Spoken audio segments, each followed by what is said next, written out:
Everyone thinks because you're a zombie, you don't know good coffee. Well, they're wrong. There's only one brew that gets my seal of approval. Deadly Grounds coffee is my guilty pleasure. The aroma is so intoxicating. It brings all of my neighbors out of the woodwork. Deadly Grounds coffee. Coffee to die for and zombie approved. It's good to get a little deadly. Use the front door! Oh, they're so disgusting.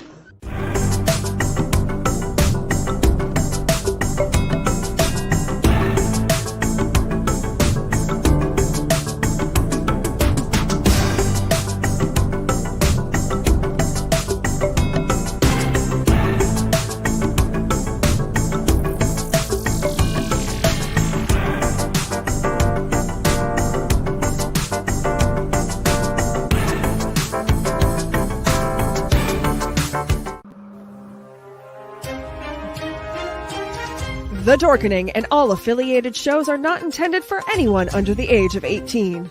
The following may contain discussions or scenes that have adult situations, graphic violence, nudity, strong sexual content, and graphic language. This show is intended for mature audiences only. Viewer discretion is advised.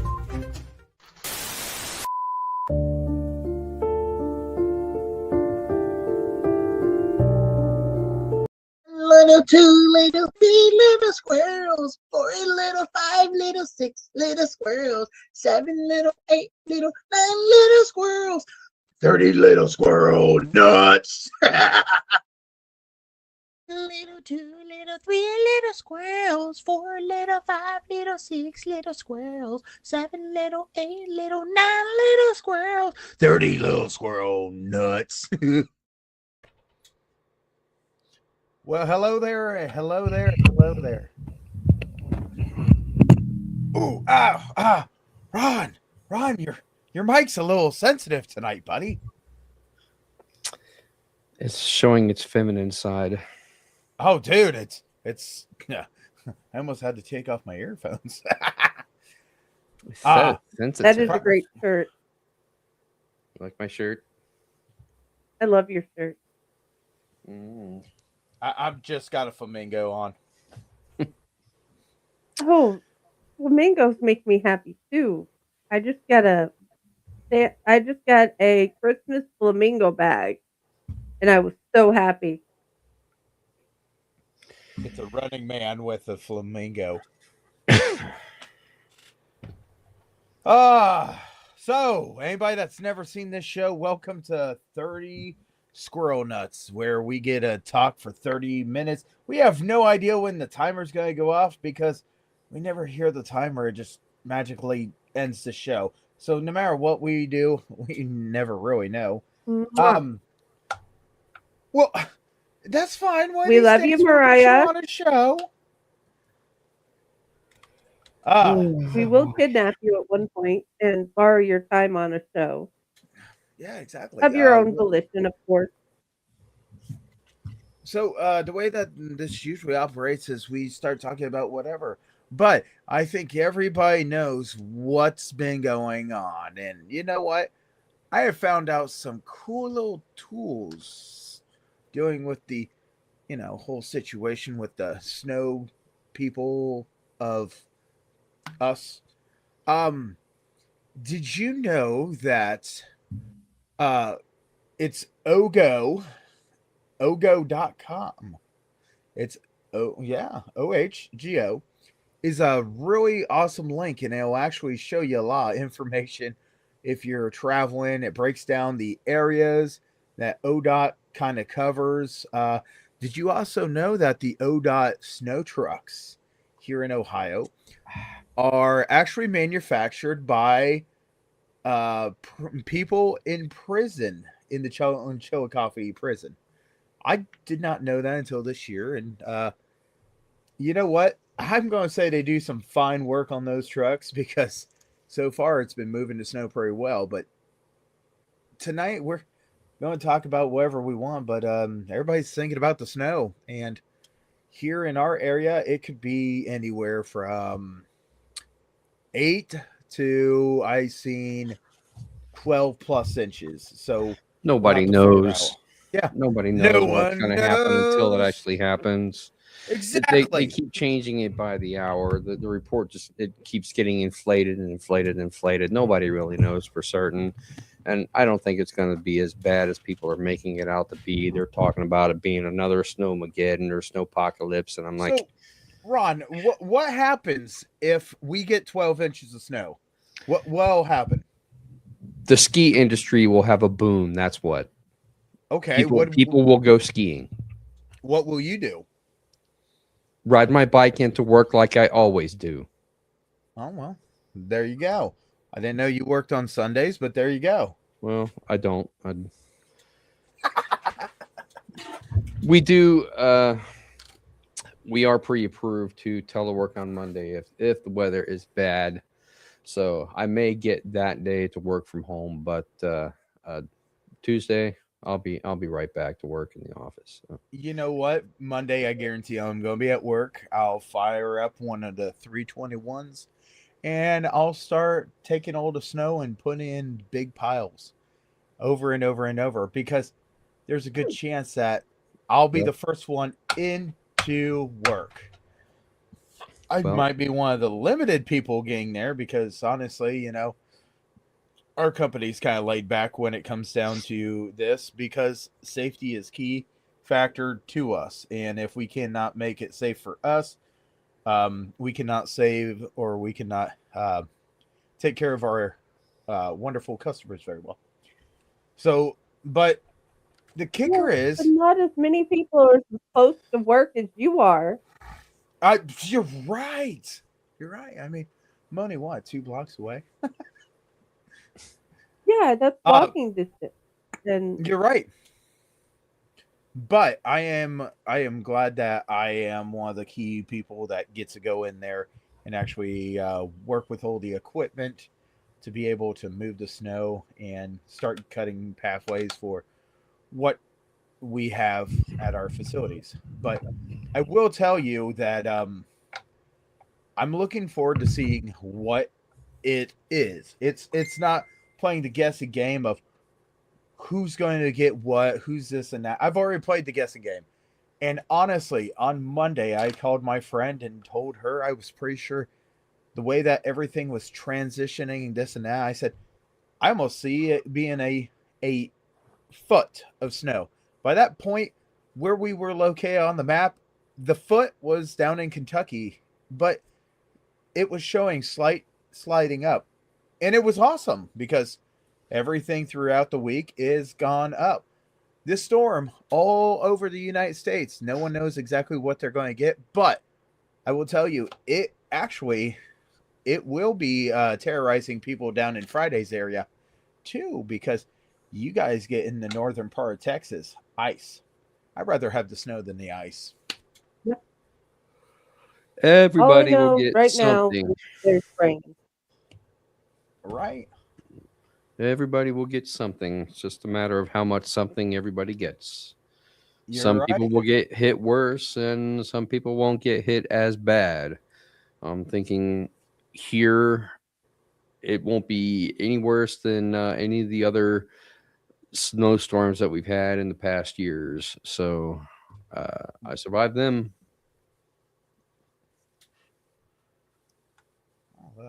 Hey, knock on wood. I don't want to feel like, I'm tempting fate over here by talking shit, but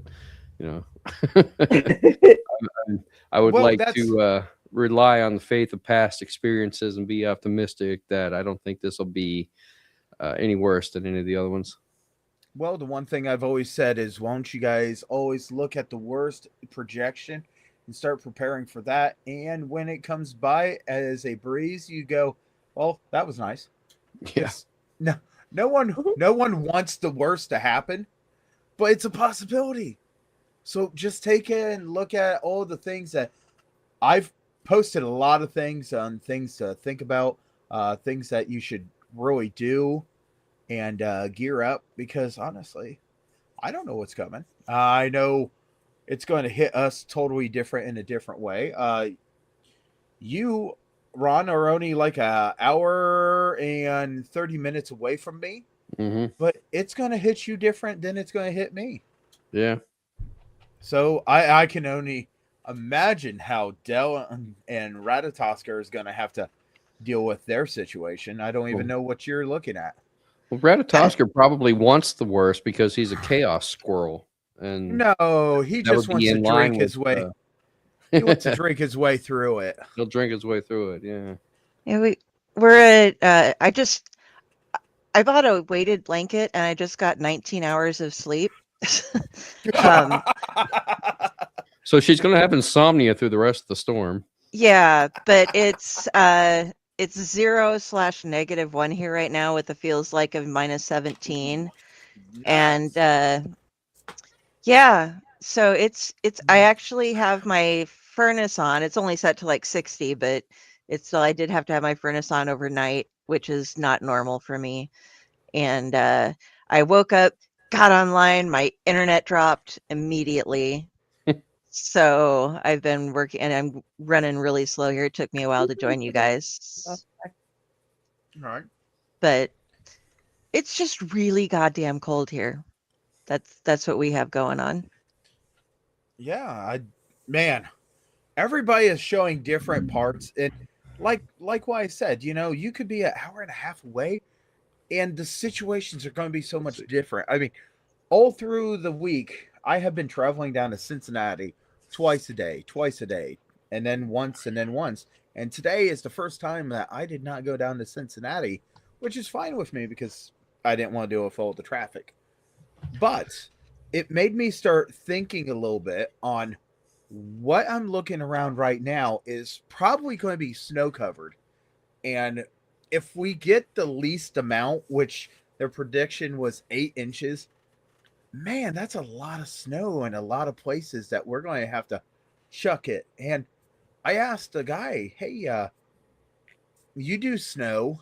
And he goes, yeah. I said, where do you go with it? And he said, retention ponds. If we can get a contract to take it, stick it in a dump truck, bring it to a retention pond, let it melt. Worst case scenario, we'll take it, put it in a dump truck, and take it out to one of our fields that we own, and it'll just melt slowly. But sometimes all that stuff is really excellent for the growth of the crops. Get a really good deep amount of water that will slowly trickle through the ground. I mean, we've had droughts here all year. Last 2 years have been major droughts. I can only imagine what you guys have been having too. That makes me wonder, though, if it's snow that people have been salting over, isn't that pretty bad for the crops to have salt dropped on their land? Yes and no, kind of. So salt is one of those things that it's a thing that ground needs, and in fact, a lot of fertilizers have a major salt content to it, a sodium. That way it can go in the ground. I mean, sulfur pollution was a major thing that all these snowstorms were able to grab and bring down to the ground. And now that all the air's cleaned up, we actually have to add a lot of sulfur into the ground just to get the crops to get that extra boost that we were naturally doing. Steam locomotives, oh yeah. Nowadays, that just doesn't happen. So everybody's like, okay, well, I need to add this stuff. So if your ground is needing salt, this is a really wild way of getting it. But the salt content in it versus the snow, it is very, very, very, very light. Okay. So my phone says that it's 6 degrees. Feels like 8 degrees. I don't know. That's kind of blurry, but there you go. 6 degrees. It feels like -8 degrees. And I'm like, why don't you just say it's -8 degrees then? What is this feels like stuff? It feels like -8 degrees and just say it's -8 degrees. Don't say it's 6 degrees. It feels like -8. I mean, Because you have a true you have a true temperature, and then you have the temperature. Nobody cares what the true temperature is. Everybody only cares what it feels like. It feels like -8, so it is -8. If you're standing out in a burst of wind versus not. Well, in my work life, I need to know the feel like versus the negative, or the actual temperature, because the only things that are really affected by the airflow and the feels like temperature is things that are living. The liquid in a tank, if it is 32 degrees and it's been sitting at 32 degrees, that wind is going to have no effect on it. So it isn't going to feel like -6. It's going to feel like that temperature.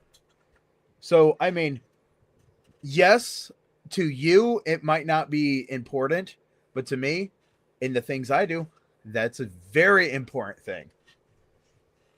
Yeah, So like water in the pipes for buildings and stuff too. Like if you're going to have things trickling or not. Yep. Absolutely.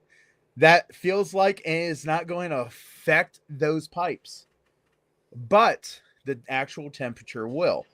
So if it feels like it's negative, but it's still where them pipes ain't going to bust. Now, once that actual temperature gets low enough, yeah, that's a major, major factor. Now, if you have a feels like in your house versus the actual, you ain't got a roof. You ain't got insulation. That's what it is. You ain't got nothing. So you were living underneath a pine tree. I lived in a house like how that you once. doing, buddy? Sadly, we have a lot of people here in Lincoln that are. We don't have enough shelter for all of the homeless people we have, so we have a lot of camps that are out, and that's really rough on them because they're camping down. You know, like they have to be away from, so they don't get arrested. They have to set up these campgrounds that are like off in fields somewhere. And early in the year, we've already had people pass away underneath overpasses due to temperature things and stuff. And so right now we have a lot of people that are stuck outdoors living in canvas tents. Yep. Or nylon tents. And it's like hoping that they make it. And that's terrible it sounds, but we need more resources for things like that. Warming stations, I guess, and such. So everybody should know my heart is such a big thing. Okay? Everybody that knows me and knows me on this network and all these shows should know that my heart is huge. Okay? It's not a medical condition, but it's huge. Are you the Grinch? No. I could be. Anyway, you got the beard for it. I know, right? I should make it all glittery. I will take this to the who's and the who don'ts. Anyway, so one of the biggest things I will say is I am a firm believer in helping somebody. But after the first couple of times of me helping you, you got to show me that you want help and you're willing to help yourself. I cannot help the ones that can't help themselves. There's a difference, and I'll say this. There's a difference between can't help themselves and won't help themselves.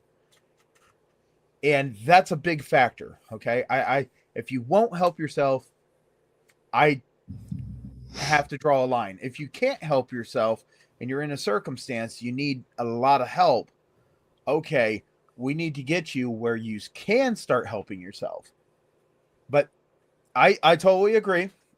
We have a homeless problem here in my neck of the woods. If you don't have a homeless problem, we would like to know how you fixed it and how we could go ahead and fix half of the problems that we have.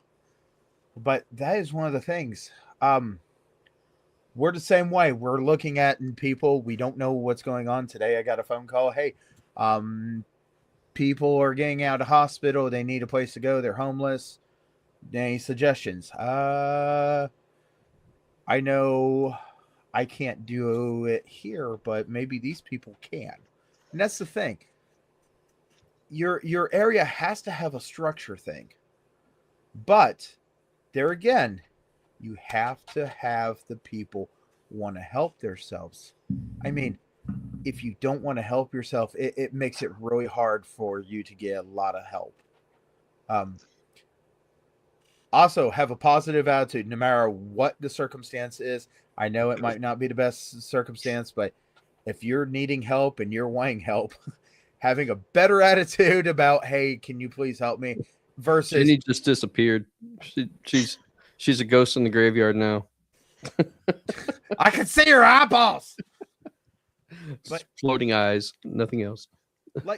Like I said something about me going down to Cincinnati. I would love to help everybody down in Cincinnati that I see. But the question is, as you are sitting on that milk carton with a sign that says, and it's a freshly made sign, by the way, that says that you are homeless. Are you really homeless? I don't feel like being a stalker to find, sneakers. you know, oh, dude. Yeah. So the question is, are you really homeless? Are you faking it? Are you needing help? What kind of help are you needing? And the first things that you can do is actually go into a place and say, hey, this is my circumstance. I need help. Most of the people that are homeless are ashamed to admit that they are that low. And this is a whole thing. I'd love to fix everything, but mental health is one of the key factors to homelessness, or kindness. And this is weird because a whole bunch of homeless people are so kind to each other that they start getting out of the homelessness and they don't want to leave the kind people. So they stay in this cycle, whole situation. I mean, right now, I know people that are cold and they're hungry. So they'll go into a place and they will steal something and make it very visible that they stole it. That way they get picked up and stuck in jail. That does not help the cycle break. I also know that some of them are very vicious with each other, and there are things like there's very limited shelter space at our main homeless shelter here in town. And if you are caught there with any sort of drugs or alcohol, you know, you're put on a banned list for like forever, pretty much. And there are people who will go and like go in and get people kicked out on purpose by like stuffing something into their luggage and being like, hey, that guy's got stuff. And then they're like, what? Go for it. Look through my what? What's this? So I know people who've been banned because somebody else has set them up and gotten them kicked out of some of the best situations they could have. And that's terrible. But there's a lot of the tweaker community. I don't want to say that the homeless community is full of tweakers. I do want to say that the tweaker community is full of homeless people because they can't maintain what. Well put. Yeah, it's so. And I've dealt with them in my apartment and nearly lost the place because of them. So that's something that we have some girl that's going up and down who's been coming in and out here, and I've had to threaten the police on her because she's like banging on doors at 3 a.m. And this was before this cold front set in. Just tweaking out, and you know, and it's not going to get any better for the next few days. I expect as we aren't a secure building, there will be people in and out, and if they're causing problems, you know, the landlord has said, please call the police. I don't want people destroying my building and you know, causing uncomfortability with the neighbors because they're trying to break into apartments to stay. So it's an unfortunate cycle. And it's a really bad situation. A lot of people have to deal with it, and they never want to deal with it. There's people, and I can't look at a single person and say, oh, well, you know, this circumstance, absolutely, you did all this. I can't. There's things that has happened. There's actually a guy, I was told this story a while back. There's a guy in New York that is really, really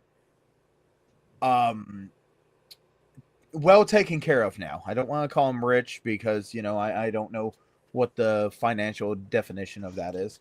But he goes into New York and brings 6 or 7 sleeping bags, tents, and he'll find 7 people that look like they're ready to make the change and do something. And what he'll do is he'll give them an envelope, give them the sleeping bag, give them a tent, and tell them that they want more. They have to go to this location. They got to find their way to that location. And he'll give them everything to get them set up. So they go and they make this journey, and he has gotten these people to get out of homelessness the same way he did. Because there was an old guy that came up to him and said, I want to help you, and I don't know if this is the way to keep you here. It seems like everything that is homelessness is created here, so I got to get you away from here. So what he did was he actually handed this guy money. He handed him this and that. I mean, they have every opportunity to sell their things and then go ahead. Yeah, hopefully we stay warm. We don't know. We'll find out. But someone gave him the opportunity. He does this for like 7 people, and he found out there's a lot of people that will take the items, sell the items, take the money, and they will go and stay in a hotel for a while, and then they go right back into where they were. But the ones that have absolutely came out of this situation, he gives them a place to stay. He gives them a place to work. He starts working them back to where they need to be. And some of them have just went and said, okay, this is awesome. And they've created new lives. But 3 of them work underneath him in this wonderful company that he works for. And I thought that was like one of the best stories that I've ever been told. But, you know. Paul, do you remember the story of Ted Williams, the man with the golden voice? You familiar with that? I've heard Ted Williams, but I can't tell you what it was. Ted Williams was... Yes. I do remember this. Ted Williams was a homeless person here in Columbus and had this immaculate radio voice. They called him the man with the golden voice. So somebody picked him up and gave him a chance, and they gave him a job working at one of the local radio stations. Yep. And he started making a lot of money, started doing really well for himself, and got out of the whole homeless situation. But he's a drug addict, and, you know, crack and fentanyl and all that stuff. And he kept relapsing, and he went into rehab, and then he left rehab early and still went back to the drugs and all of that. And it's like he's had this constant struggle between, you know, he's got this voice and people bend over backwards and get him to work for him, you know, because of his voice, and give him all these jobs and gigs and everything. But then he ends up blowing it all on drugs and, you know, being homeless and all of that. So he's still around. I mean, we don't really hear much about him anymore, but he's still around. I guess he's still in Columbus. I don't know. I haven't heard that much about him. As far as I know, he's still basically working gigs, doing voice acting and stuff like that. So still struggling with the addictions. But, you know, what you were talking about just kind of made me think about that. Because I remember seeing him on the news when they were interviewing him and all that. Your hardest time that you live is going to be that time that you have the opportunity to make yourself better. Absolutely. Every single day, take the opportunity, find something, make yourself better, and say, I set this as my goal. Let me pass my goal. You're going to fail 100% if you don't try. But you're not going to fail. You're going to have a setback if you don't meet that goal. So then you keep on going on and on. Always push yourself. Don't give up on yourself.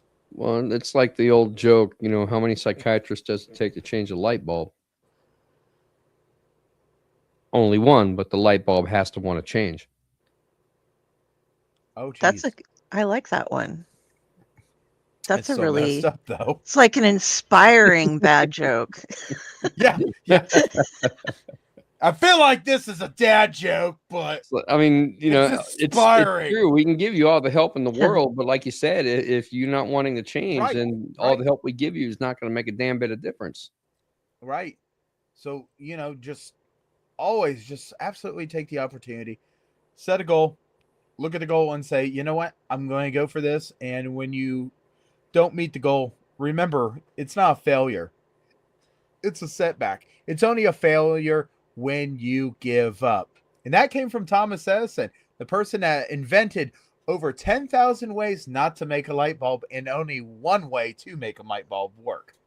He and with Benjamin Franklin that invented electricity, right? Nikola Tesla, Nikola Tesla. Dude, I think Tesla had a great idea for free electricity, but man, Tesla did not get his due because of Edison, putting him down every chance that he got, and basically backstabbing him. And you thought that was a contract? It was a joke. I was kidding. I totally am not paying you that. Literally, Edison was ruled by money, and he saw the genius in Tesla's work, and he wanted to capitalize on it himself. And because they were at opposite ends of the electrical current, so to speak. Literally. Literally. DC. Exactly. Since they were opposite ends, and Edison knew that Tesla was onto something. But if Tesla was onto something and he wanted to give it away for free, that meant Edison wasn't going to make any money at it. So he did everything in his ability to discredit Tesla.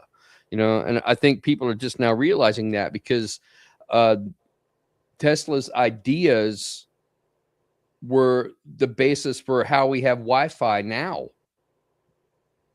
Well, I'll tell you, if it wasn't for Thomas Edison failing at something because he gave up, we would not have the tattoo gun the way it is now. Thanks, Thomas Edison, for making something. And thank you for an Irishman getting off of a boat and saying, I think I can make that better. Oh, thank you. There's a book on Audible. Oh, I can't remember the name of the author. The book is called Where in the World is Nikola Tesla? Or something like that. I'd have to go back to my Audible library and look it up. But Jenny looks like she's zombed out. It is absolutely hilarious. If you get a chance to listen to it or read the book, it is absolutely hilarious, because it's time travel, it's dimension hopping, and it all centers around Tesla. Is it Where in the Hell is Tesla? Yeah, Where in the Hell is Tesla? That's okay. That would be Where in the Hell is Tesla? ? A novel by Rob Dirks. That's it. I listened to Jenny it. Jenny looked like she was zombed out so bad. Probably a good 10 years ago when I first listened to that book, but I still remember it. It was hilarious. I have Nikola Tesla featured in some of my writings and stuff. He accidentally destroys the world in one thing, because his earthquake machine that they said, like, if it would have kept going, it could have cracked the earth, but it broke down itself. Like, it started a vibrating thing and it was like breaking a building. But in the thing about Tesla that's fascinating is he kept everything in his head. Mm-hmm. He was able to keep everything in his head. And